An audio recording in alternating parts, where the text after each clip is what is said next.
it's as if it's like, this is true. This is a fever dream. This is a fever dream. This one's true.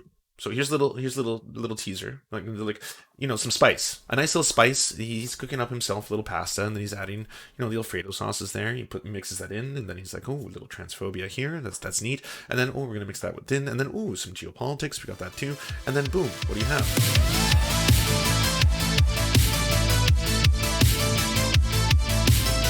I'm not going to do, we won't do too much of a deep dive into this entire video, but we should explore this one. Recently, we saw a video by Fat Otaku in which he was talking about cancel culture. I believe this one will be even more interesting because now he's talking about far-left reactionaries. So he's going to be targeting, I believe, VAUSH in this video, as well as some other figures from the whole, online lefty scene, whatever you want to call it. Back in April, I did this video, bulge. The New Counterculture.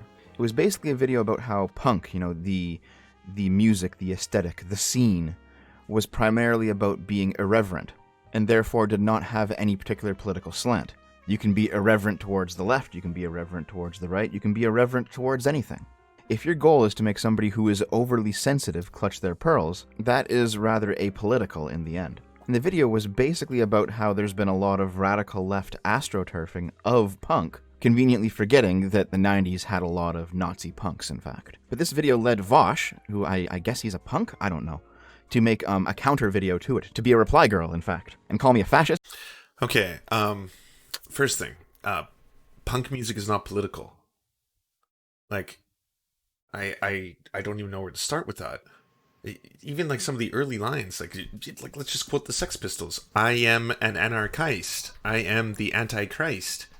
Like, is that an apolitical line? I think maybe also an alt-righter or a Nazi, I'm not sure. But definitely called me a reactionary, reactionary conservatism or something along. All over the map there. I guess he's a punk, but also an alt-righter and a Nazi all at once. Those lines. But basically the term reactionary was used quite a bit, which made it all the more funny when he ended the video with, if this guy wants to come talk to me, it's fine. Yeah, when you poison the well that badly, I don't know if that's really a conversation in good faith. But my point is, as soon as VAUSH made his video, a whole bunch of his fans decided to start posting comments on mine, and they all used the same terminology. Reactionary. Here's Master Adam 100. We have a word for people who consider themselves punk but think it only means to offend people in general. Posers. Punks punch up, not down. Reactionary conservatism is literally what punk stood against from the beginning. I asked, what do you mean by reactionary? And they didn't reply. But of course, it's the whole punks punch up, not down thing, because it's all about power politics to them. It's all about one set of rules for thee and another for me. No bad tactics, only bad targets, as any good radical would say. I feel as though the tone driven by this video is very reactionary. I say that because for a while I would frequent KIA or other boards, and genuinely I don't think of them as hotspots for incel extremism or whatever, but they do complain in a similar way about people they have a problem with. Hey look, more reactionary YouTube filth. And it's always a treat when somebody hates you so much that they bleed over into your other avenues. This comment wasn't even left on that video, but in fact was a reply to my playing Hollow Knight on my gaming channel, calling me a... Alright, I won't lie, that's terrible. As someone who's been dogpiled on now by, the entire Atheism is Unstoppable / AJW crowd, and they're popping up in comments and videos that have no relation to anything we're talking about, I understand. That's the first part that I'll be like, okay, I'll give you that. Don't spill over into non-related content, okay. But at the same time, everything else, wow, what is reactionary? There's just, it's different rules for you than for me. There but for the grace of God go I. It kind of sounds like. So I'm going to skip past him just, I guess, reading every one of these comments. Ooh, that goes on for a long time. Okay, let's get to the meat and potatoes here. You'll find it in the bios of these far-left Twitter nutjobs, just like you'll find it in the comments of YouTube videos. A quick search of VAUSH himself using the term seems to show that it's one of his most popular of all time. I'm going to be seeing that Twitch deer girl in reactionary YouTube thumbnails for the next 6 months, aren't I? It's almost like somebody did something wrong, and people are reasonable to react to that. Like, if somebody burst into my house, jumped up on top of my kitchen table, and started taking a shit, is the fact that I'm reacting to it negative? I don't know, dude. And of course... I mean, that's a pretty extreme comparison. So they're referencing Steph, and, she's a trans female Twitch streamer, and... I would say was unfairly maligned by a lot of popular media figures in what happened to her. On top of which, comparing that, I mean, I don't know. We're already off to a bad start. He views being labeled a reactionary as such a terrible thing that he has to quantify it. Like, I don't think you're a reactionary, or I don't think this is reactionary, as if having a reasonable reaction to a negative state of affairs is a bad thing. Of course, he conflates conservatives and reactionaries because, to a revolutionary, somebody who wants to go slow is the same thing as somebody who wants to go back. But the funniest one of all is this one. I'm done pretending tankies are just a quirky, harmless outlier to leftist communities. From now on, I'll be treating them like the reactionaries they are. The tankies, they are your natural end result. I know you don't like it, I know you don't believe it, I know you don't want to hear it. But all communism, if given enough time and enough room to advance and reach its natural end result, it will always turn into the USSR. It will always turn into China. Anarcho-communism does not and cannot exist. Anarcho-anything cannot exist. As you like to say, human behavior trends towards cooperation, and cooperation eventually is going to require some kind of hierarchy, some kind of organization. But more importantly than that, as soon as you have some kind of revolution and somebody doesn't want to go along with you, you will have to use state force in order to make them go along with you. And that will necessitate an authoritarian communist state. VAUSH, the tankies are just you in about 10 years. So I'm guessing he probably did a quick glance at the Wikipedia article on anarcho-communism. But of course, if he had, he probably would have seen the definition of it being, of course, a classless, stateless, moneyless society. That's the end goal. And of course, they'd be operating within a small community, if you will, in order to, there wouldn't be private property per se. There would be the private ownership of property. You can own possessions and things like that. There just wouldn't be the idea of owning literal property, like the ground upon which you walk, things of that nature. And then there would be a redistribution process amongst everything that we had in terms of resources and the means of production, those kind of things. That is not what happened in the development of the USSR or the development of China. It's kind of like someone equating, like, I don't know, Stalinism, Leninism, Maoism with the ideals of communism, or even the aspirations of anarcho-communism. They're not the same thing. If you take the writing of Marx and Engels and then you basically extrapolate it towards how it was reinterpreted by various historical figures, they had their own machinations. They had their own designs on these kind of things. There is something to be said about how during the early stages of the USSR, it was one of the largest redistributions of property in human history, in which a whole bunch of people, especially peasants and farmers, were finally given their own land to work upon, which would basically fly in the face of what you would assume that Marx and Engels were originally proposing.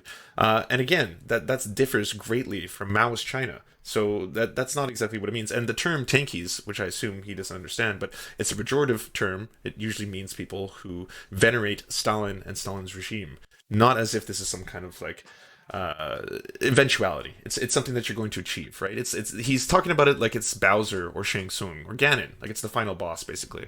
So we have our definition of reactionary. To these people, it's somebody who idealizes a previous political paradigm and wants to return to that. And in order to make that return happen, they want to reverse progress. Of course, that means that I'm reactionary, according to these people, even though there's really no evidence for that. Just like there's no evidence for me being right-wing, and a whole bunch of evidence for me not being right-wing, but they don't really care about that. But remember VAUSH conflating conservative and reactionary? Conflating go slow with go backwards? That is part of the you can't stand still on a moving train type of philosophy. The point of the metaphor is that when a train is going forward, even if you stand still while you're on it, you're still going forward. And you really only have two choices, either go forward with the train or go backward. This idea came from, I think, Howard Zinn. He wrote, "You're on." I was like, he's gonna do the Howard Zinn here. By the way, Howard Zinn is awesome. If you haven't read People's History of the United States, please go do so. And Howard Zinn would not be someone I identify immediately as being a socialist. He's gone through many different political ideologies throughout his career. Sometimes it was democratic socialist, sometimes it was a socialist, sometimes I believe he was a full-on libertarian socialist. But did you hear what just happened there? Because I don't know if he does these live, but you can't say someone I think is Howard Zinn when you've got the quote and you're about to read it on the screen. Like, you know who you're talking about. You stand still while you're on it, you're still going forward. And you really only have two choices, either go forward with the train or go backward. This idea came from, I think, Howard Zinn. He wrote, "You're on a train and somebody unseen is driving it somewhere bad. You can jump off. You can try to stop it. Or you can sit there with your head down, minding your own business, trying to stay out of trouble. Neutrality. Except you can't be neutral. The train's moving, and like it or not, you happen to be on it. You're either resisting or complicit. To this kind of radicalism, there can be no neutrality. Which is why it will always be amusing to me to hear this come out of a leftist's mouth, when it was actually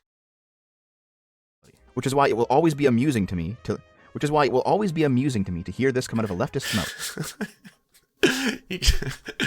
I mean, okay.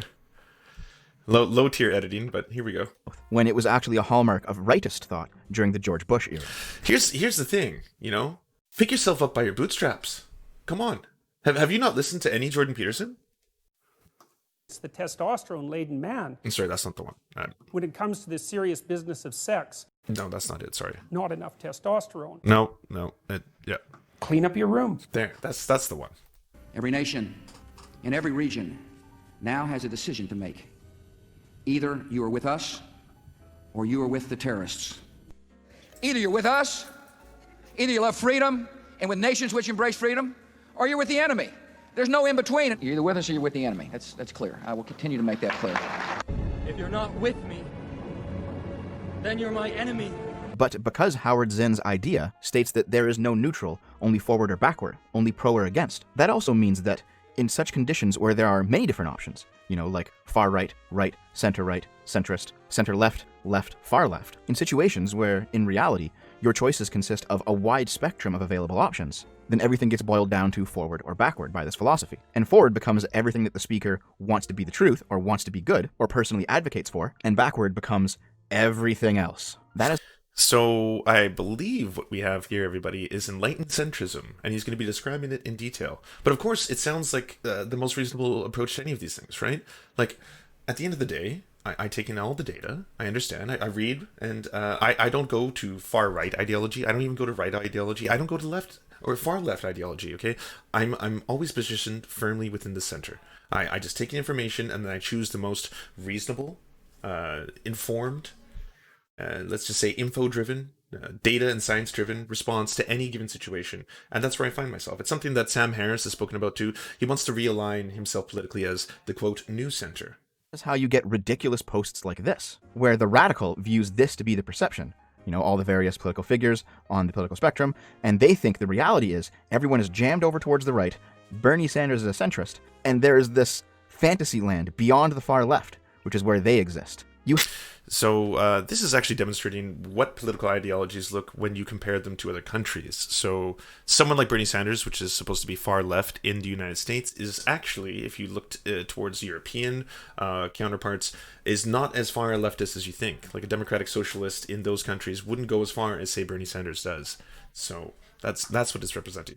You have to have fully bought into this theory if you think this is the reality. That's also how you get this diagram. This is something that I used in one of my previous videos, but it basically shows how my normal center-left views became alt-right or far-right or Nazi to the extremists on the left. And in fact, one of the... So, I mean, this is neat. It's almost self-awareness. He's basically showing how his views have not changed with the times, and he's been unable to evolve as the Overton window has. So as society, as the zeitgeist of human knowledge continues to pivot, he himself has remained centered. Balanced as all things should be. Came alt-right or far-right or Nazi to the extremists on the left. And in fact, one of the commie idiots tweeting at me a few months ago really went into the nitty-gritty of how this works. Left has always been left. Center-left is just lip service, while keeping the same damaging capitalist system flowing. Just like the right wing both give lip service to their sets of morals and keeps the rich rich. This person views center-left as right-wing, even though there are obvious differences between them, because it is all or nothing for them. As time goes on and we progress, old left-wing views turn right, and those stuck in them try to conserve them even when they're wrong. She is outright... Yes. Good. Admitting that the shifting of the Overton window, the pushing of things ever more leftward, and the transformation of far-left positions, say 50 years ago, into center-right or right-wing, is deliberate and intentional by these people. This is why they will never stop. It's why they will always descend into purity spirals, expelling those who are not pure enough, and splintering off into ever smaller special interest groups. It's why their activists, even if they get everything that they want, will invent new grievances and continue to push for them. On the practical side of things, it's because they've become a bureaucracy and just want more money. But on the ideological side of things, it's because they truly believe that all things left are good and all things right are bad, and that society is meant to trend ever more leftward over time. I think I remember the original speech to the purity spirals. It was something along these lines. My fellow Americans, as a young boy, I dreamed of being a baseball. But tonight I say we must move forward, not backward, upward, not forward, and always twirling, twirling, twirling towards freedom. That's basically DSA meetings now. That's all they talk about. And if you disagree with that, you're just a reactionary. Of course, this person doesn't really know what they're talking about because they immediately contradict themselves. Literally, your whole channel is right-wing, lol. You're against everything left. Right to bear arms is also a left-wing thing. Well, okay, even if we accept the idea that the right to bear arms is also a left-wing thing, well, I believe in the right to bear arms. So how can I possibly be against everything left by your own definition? It's almost like you're an idiot. The problem with this... Here's the point. Their formulation of reactionary is that they don't understand that sometimes, if things are going badly, it's actually a good idea to react to them. Right now, the left is going absolutely wild in the name of progress, even though there's no actual progress to be had in what they're doing. And if reasonable people, acting in good faith, disagree with what the left is doing and in fact think that it's harmful, is it not reasonable to react to that? Self-defense is fundamentally reactionary. If somebody's attacking you, you're reacting to that. We consider that to be legitimate. Stopping a thief or a rapist is reactionary. You are reacting to a bad situation, but we consider that to be legitimate. In reality, the word reactionary is a label they slap onto those who they think is opposed to the revolution. If they use that label in a way that shows that they believe it to be completely interchangeable with right-wing or conservative or center-right or even centrist, like someone like VAUSH, then that person has basically shown themselves to only believe in one type of politics, the correct politics, as if there could ever be a thing. They have shown that they don't believe in spectrums, in degrees of things, that everything is in fact either with them or against them. And yes, I know that these people give lip service to the idea of the whole gender is a spectrum thing. Let's be honest. They don't really believe that either. That's why when you get biological males transitioning and becoming trans women, they're completely okay with it. But as soon as you get a lot of biological women transitioning to be trans men, then suddenly it becomes a big fucking crisis. If this article said, why... Citation needed? Wait, what? has he ever spoken? Sorry, has he ever spoken to a single leftist? Like when has that ever happened? You know, as a leftist, I firmly believe in trans rights. You know, I say it, and I'm totally for that. As long as it's, you know, male to female. I don't want to ever experience it in the other way. Like that no, that doesn't count. No, that's wrong. We all know that. So saith the leftists. So degree the leftists. That's why when we have those meetings, that's the first thing we say, right? We're like, we're for trans rights. We're only for trans rights for trans women, not for trans men. And twirling towards freedom. You can't forget those things. Why do so many teenage boys want to change gender? And what's behind it? And has the NHS been too quick to find a solution? This website would be shut down for transphobia immediately. But it's because they really don't believe in gender as a spectrum. They see things in terms of male. Well, I mean, that's like, you know, case closed. He solved it. Because of some random, you know, I don't know, blog source that I have put up without citations, this would be seen as something that needs to be shut down. So checkmate. Checkmate, lefties. I gotcha. And non-male, and that's it. And non-male includes women, it includes genderqueer people, it includes non-binary people, and it includes trans women. To them, any avenue that takes you away from maleness is legitimate, and any avenue that brings you towards maleness is not. Therefore, this is the weirdest straw man. Like, no one on the left believes this. I've never heard this before. I've never heard someone propose that, well, I mean, you know the leftists, they only care about trans women, not trans men. I mean, I won't lie, there is a huge problem with the fact that trans women get way more exposure in the media, the press, in public discourse, in the consciousness. That's all true, and there's an argument to be made for that, but not the fact that the left collectively doesn't believe they should exist and or denies it. I mean, those are both very strange strawmen. Or trans women are fine and trans men are a problem. In this way, the left is actually remarkably transphobic. There is also another great critique of their concept of reactionary. It is that they are all themselves reactionary. The person who uses the term to label their political opponents as reactionary, they are reactionaries themselves. For example, communism is a dead ideology. It was conceived of like 150 years ago in reaction to a problem within capitalism that has largely been solved. Seriously, go talk to a commie on Twitter. They'll talk about working conditions in factories like there are still factories in the West. Like the economy hasn't changed in 150 years. They are part of a previous political paradigm, and they don't understand that capitalism has moved past. Okay, whoa, sir.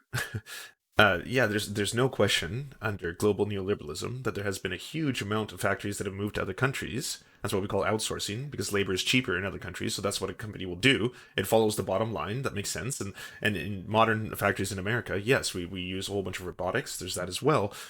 But factories as a whole haven't ceased to exist. Like, they didn't just suddenly disappear. Did you think factories got Thanos snapped? Is that what you think happened?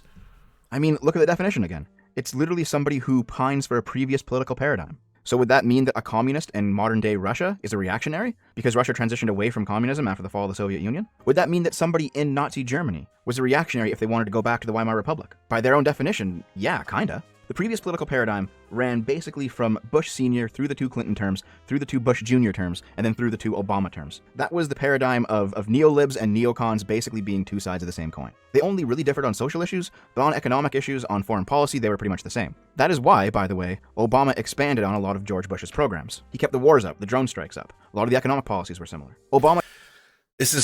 I mean, it's almost interesting. It's like it's unhinged and unfiltered, and I'm so curious where it's coming from. Like, where'd you get this line of thought? Where does this, like, every single one of these reactionaries, oh no, I've said it. I've said the naughty word, I can't say it. But every single one of these reactionary chuds, shall we add that in there, seems to have this weird worldview. It's like a combination of factual evidence mixed in with a whole bunch of strange strawmen, like things that don't actually exist. Did a lot of superficial stuff. There were a few social I'm sorry. made. I said the arse. For the most part, he was just George Bush terms 3 and 4. But Trump is different. Better or worse, regardless of whether or not you like him, he is a different kind of politician. He is not part of the neolib neocon consensus. And the immense amount of backlash... No, he's not. That's what I'm saying. There's a handful of things that are absolutely accurate. They're peppered in with things that, like, just have no bearing on reality.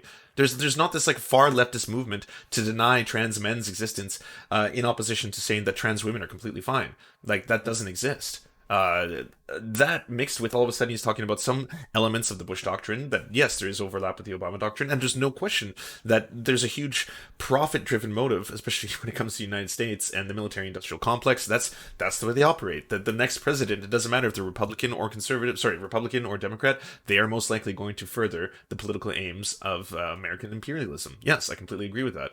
But it's as if it's like, this is true, this is a fever dream, this is a fever dream. This one's true. So here's a little teaser, like some spice, a nice little spice. He's cooking up himself a little pasta, and then he's adding the Alfredo sauces there. He mixes that in, and then he's like, oh, a little transphobia here. That's neat. And then we're gonna mix that with and then some geopolitics. We got that too. And then boom, what do you have? Cranchies, salted with her tears. What? Just noticed this. Salted with her tears. Cranchies.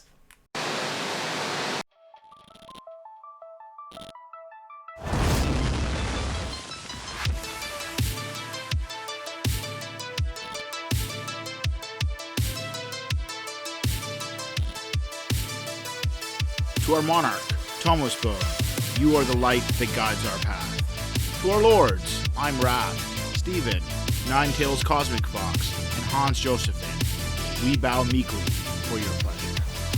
To our knights of the Round Table, Josh Mickelson, Dylan Byth, Alexander Thaler, Zach Christensen, Todd Buckingham, Todd Lajeunesse, Clement Schutzkopf, Skybear Games, Moss Beast, Political Puppy, Alan R., Andreas Chitoro, Good Poon Hates Cops, that's solid poon then, we salute you.